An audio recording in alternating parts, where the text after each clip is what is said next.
Other behind the scenes, and a look at the crowning of the RHS Homecoming King and Queen. all today on On the Air.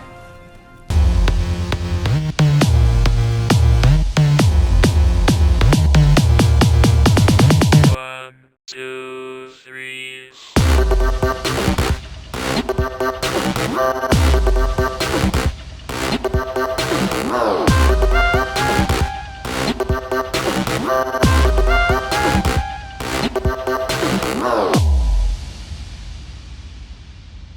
If you didn't brave the weather Friday night to make the homecoming game, then here's a look at the crowning of this year's RHS royalty.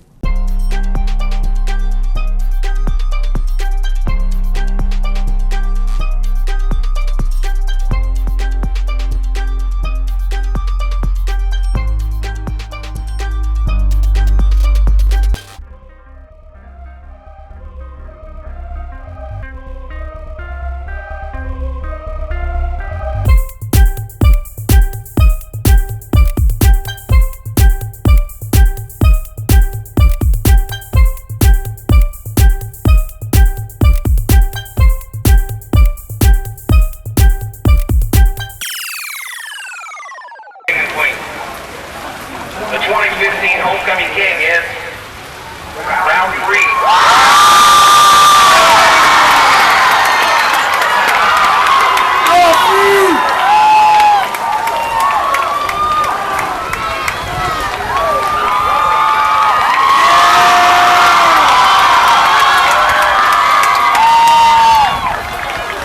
And this year's homecoming queen, Lexi McPherson.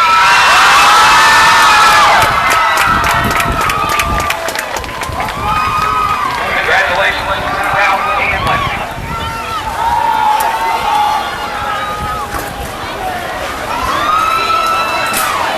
We'll have more from Friday night later in the show. As we begin a new week, it's time for another installment of our new segment, Behind the Scenes. Today, Houston Carver goes behind the scenes of the RHS yearbook class.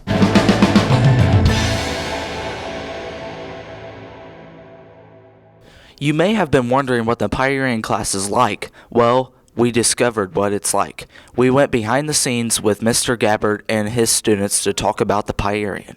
I've been at Richmond 3 years, but I've taught yearbook since 1986. The Pioneering has been around at Richmond High School for 106 years. We're actually working on the 107th edition of the Pioneering this year. I love teaching journalism. I love seeing the students start with nothing and create something. It's something different. It's not like teaching English for 6 periods a day. Anybody who's interested in being on the Pioneering, it's a unique class. You know, you never do the same thing 2 days in a row. For instance, we have 24 people on staff this year, and today they're all doing 24 different things because there's a lot that goes into producing the yearbook. Well, I joined Pioneering my sophomore year, and slowly I worked my way up, and I'm the editor-in-chief. So I just kind of oversee everything and help people as they need it. Yeah, I enjoy it. It's not just making the yearbook. Like, I've made a lot of friends in this class. We're all really close, and we do a lot of things outside of school, so that's a lot of fun. If you want to join Pioneering, you just need to be good in English, be able to write, and you can't be scared to talk to people. We do a lot of interviews and take a lot of pictures of events and stuff, so you have to be willing to go out and do those things, and it kind of brings you outside of your shell. I think I was really shy at first, and now it doesn't really bother me. I can go talk to people, and so that helps. And I loved it ever since. It's my favorite class, and I like making the yearbook every year, I guess. Advice that I can give to people is that it helps to be a people person and be very outgoing. I'd say it helps to be a hard worker and to stay organized. Well, there you have it. If you want to join the Pioneering next year and help out with the yearbook, please see Mr. Gabbard in room C222. For On the Air, I'm Houston Carver. October is Breast Cancer Awareness Month, and Mrs. Stout's Anatomy Physiology class would like to help raise your awareness on each show this month. You'll hear pink statistics and information from anatomy and physiology students, which will help you not only learn more about breast cancer, but also allow you to share with your loved ones the importance of awareness. Your pink stats today are from Ashley Coffey and Grace Townsend. According to cancer.org, breast cancer is the second leading cause of cancer death in women, exceeded only by lung cancer. According to Cancer.org, in 2015, there are more than 2.8 million breast cancer survivors in the United States. According to Reed Hospital's Bravo program, $45,000 is raised each year to help support breast cancer in our area. According to Reed Hospital's Bravo program, 4,350 women in Indiana are diagnosed with breast cancer each year. The Bravo program helps to fund mammograms in this area for women who can't afford them. Now it's time to get an update on all the announcements, and there are a few new ones. And those new ones include information for speech and French club members, but first a reminder for early college juniors and seniors. Who need to remember that time is running out to sign up for Get There Day this Saturday, October 10th. Early college staff will be there to help you with ACT and ACT registration, college applications, essays, scholarship, 21st century requirements, and anything to help you get to college. Make sure to let Mr. Ronnie know you'll be attending by this Wednesday, October 7th. French Club members, there will be a meeting next Monday on October 12th after school in the room R102.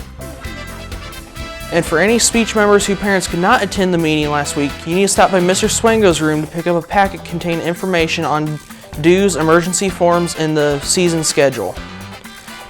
That's your announcements. Now back to the studio. Well, we were wrong again, as Mother Nature showed up a little early on Friday night.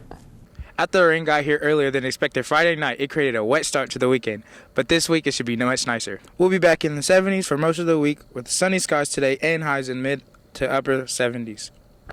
Tonight a few clouds will move in, but we should still stay dry. Still, the clouds won't help us warm overnight as temperatures fall into the mid 50s. That will be the pattern for much of the week with highs in the 70s and lows in the 50s. We should see any change until late in the week, maybe Thursday night, so check back with us on Wednesday to see for sure if we can get some more cooler temperatures. It was a busy weekend for sports. Let's get an update on all the scores. The weekend started strong with the championship and another on Saturday, but first, a disappointing loss of Friday night. RHS football was hoping to stay alive in the NCC, but Lafayette Jeff had other ideas. The Red Devils kept it close to the first half, but couldn't find any scoring in the second, as Broncos pulled out a 33-14 win. High points for the Red Devils were interceptions by Kobe Murphy and Ron Sanders, and a 60-yard touchdown by Juwan Claiborne. The loss puts RHS at a 4-3 win for the year and a 3-2 in the NCC. We'll have highlights for you at the end of the show. As the football game is getting underway, as RHS tennis team was locking up for the second straight tennis sectional and brought the trophy by the football game to show it off. RHS won 4-1, wins at all three singles and one doubles. RHS now moves to the regional, which will also be at RHS next week. The girls volleyball will also won a championship this weekend as they hosted their own 6-team individual on Saturday. The Lady Red Devils went undefeated all day that day to capture RHS Invitational title, and they did it with ease, never losing a single set. RHS was led by Peyton Ferris with 18 kills and Megan Crass with 6 blocks and 16 kills. And our final story of the weekend, RHS cross country competed in the NCC meet on Saturday. Both the girls and boys team finished 10th. I'm Student Scales, and that was your sports report. Back to you guys in the studio. As we leave today, we want to remind you about the assembly tomorrow. We told you last week about Nick Vajizic, and tomorrow morning he'll be here to talk to you. So make sure you listen tomorrow, and before we go, here's another look at a wet Friday night of football.